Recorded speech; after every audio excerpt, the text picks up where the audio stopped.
Yeah. want to start off our talk with who Amy Anna Thomas is. Yeah, I'm Amy Anna Thomas, a 33-year-old civil engineering professional. Why construction? I truly appreciate the financial independence and the stability that this profession offers. What Yeah. what was the challenges that you were facing in your job that that made you think that you need to take the FIDIC course or you need to understand what FIDIC Yeah. is? Construction contracts, they are bespoke contracts, but they're largely like widely influenced by FIDIC. Like they are right. bespoke, customized contracts, but they are largely influenced by FIDIC. So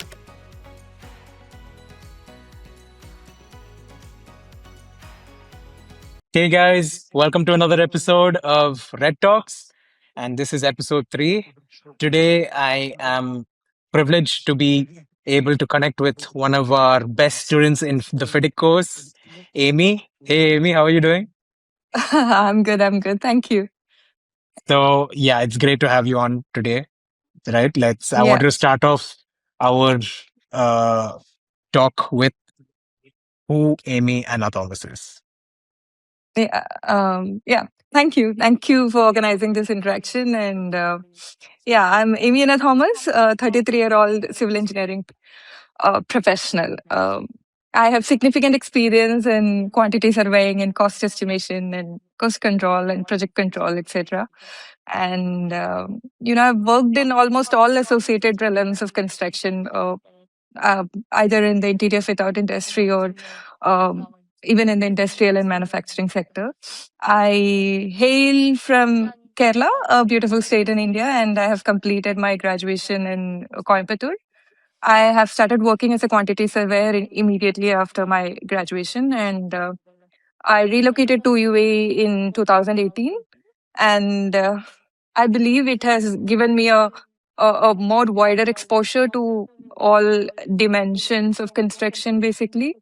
And currently, I'm working with the UAE government, and yeah, that's pretty much about me. Apart from my professional stuff, I attempt to write at times, and I'm a trained classical dancer. So that's it. Oh, That's pretty writing and much about classical me. dancing. Oh, that's nice. Yeah. what Yeah. what kind of writing do you do? I attempt to write poems which make sense to me, at least. Ah, Yeah.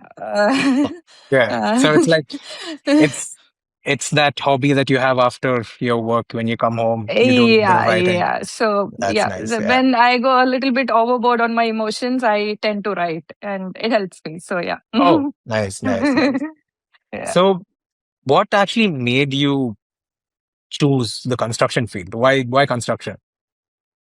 Um, in the beginning, I would say it would be the aesthetics and complexity associated and involved in the industry.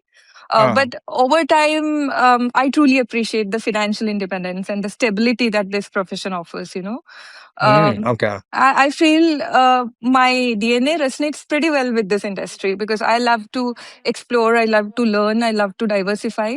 And I believe this industry actually gives me a space for that. And it fulfills both the creative and analytical side of my brain, maybe, because it's as you know, there is so much of brainstorming involved. There is so much of problem solving involved.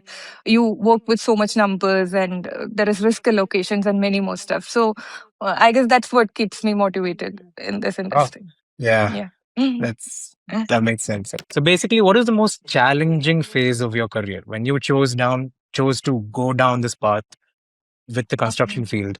What is the most challenging phase of your career? Um, I believe construction has always been challenging and it will always be. Yeah.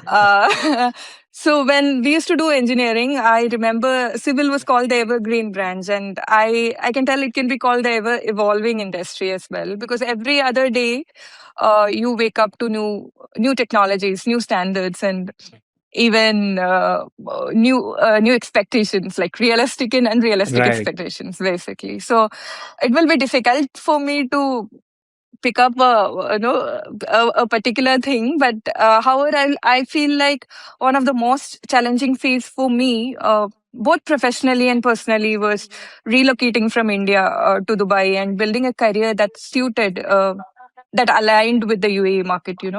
Mm. It was basically like my Indian experience was largely based on Indian standards and local practices. And Right. this market, the UAE market, it actually operates in a very different scale. Uh, Especially when it comes to the international contract frameworks and industrial standards like FIDIC, Yeah. SESEMFO, POMI, and many more. Again, it's not about one market being better than the other, but They're different. essentially, essentially it's the scale, the structure, and maybe the algorithm in which this market, the Mm. UAE market, operates. So adapting to that shift, that transition, Mm. it was time consuming and it did require a lot of efforts. But I having think said that, uh, I think a lot of yeah. projects here in India also are starting to use FIDIC, right? Yeah, they Yeah. have recently, Yeah. because but now I am in UAE for the last 7 years. So Right. when I was in India, we were more into the Indian standards.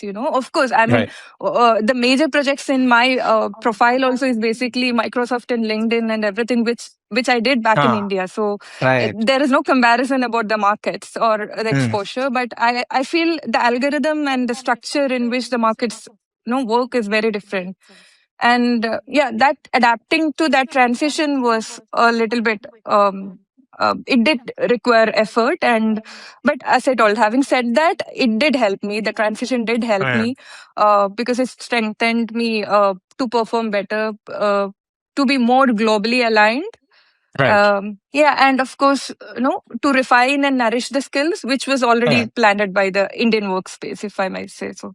All right. Yeah. Okay. So uh, basically, uh, after you transitioned from India to UAE, what yeah. what was the challenges that you were facing in your job that that made you think that you need to take the FIDIC course or you need to understand what FIDIC Yeah. is? Yeah, that's a very good question. Yeah.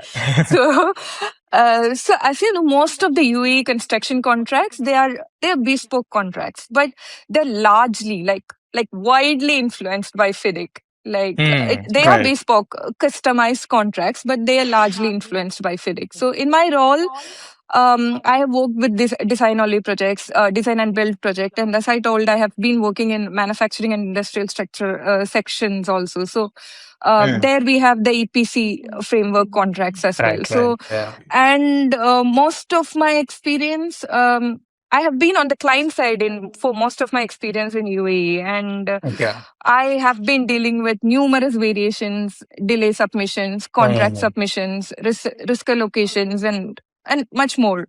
So every time, while referring to FIDIC in such a situation, um, I just realized every clause associated with the contract had layered sub clauses and conditional Oh. provisions, which were very subjective and which required a proper interpretation. Okay. And it was very difficult at that time. So before doing FIDIC, even selecting the right book for the right Right. scope Right. of work and type of work was a little bit challenging, a little bit confusing, because you feel like, okay, it can work under both books, and Mm. you have that confusion, like which will be better. And that's the time when I realized, uh, realized the importance of understanding the conditions of contract, Right.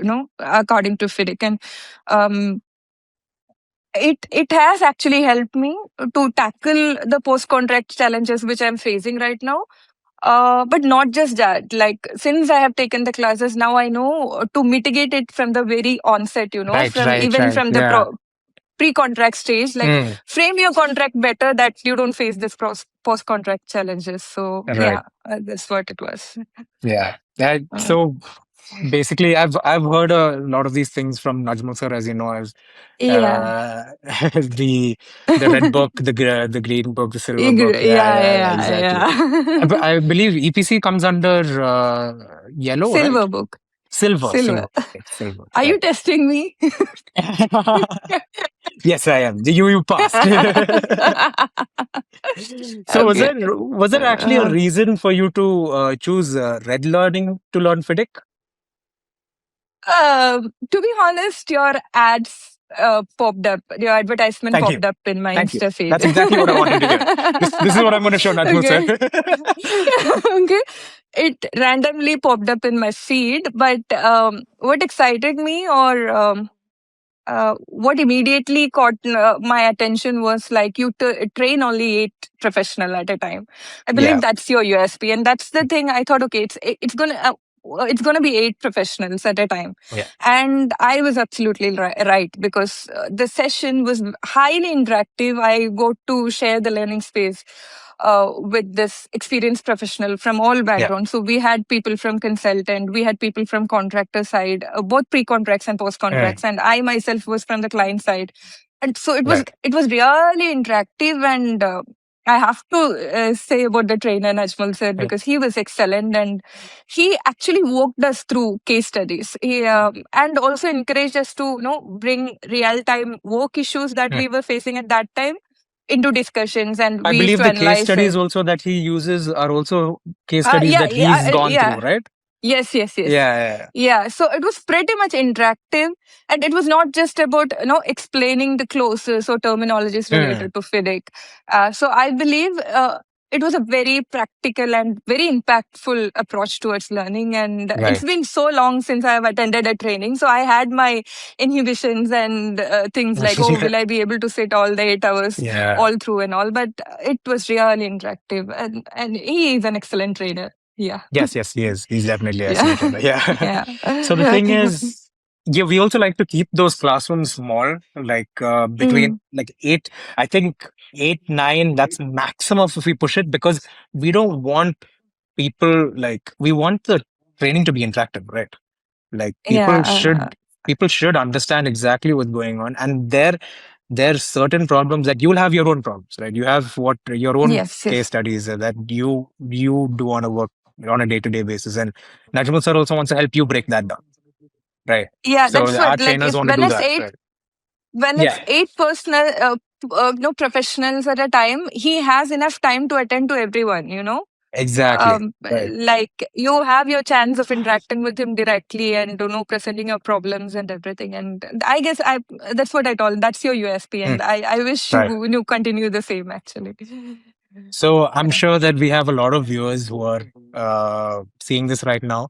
They're thinking about Yeah. taking FIDIC, but they're not taking the step yet, right? What do you have? Do you Yeah. have anything to say to these guys who are our viewers? They're thinking about FIDIC, but they're not sure if they should take the step yet. Yeah, I would say continuous learning, continuous professional development. That's what you call. So continuous learning is not optional in this field, at least in the construction field. So if you want to stay relevant, you need to upskill yourself, and that's very important Yeah. in this industry. So if anybody out there is actually interested in learning FIDIC and exploring it more deeply, and want to know more about the certifications associated with it, I believe this is a great place to start with. You will gain like a solid understanding about the conditions of contract, on how it operates across, for design only and design and build and EPC framework projects. I also feel like you'll get so many useful insights about FCCM certifications and other FIDIC related certifications. So sign up, guys. Yeah. Do it right now. Yeah. Thank you, Yeah. Amy. Thank you for Yeah. coming here Yeah. today for our third episode of Red Talk. All right. Yeah. Thank you so Yeah. much. All right. Thank you. Thank Bye. you. My honor. Yeah. Bye.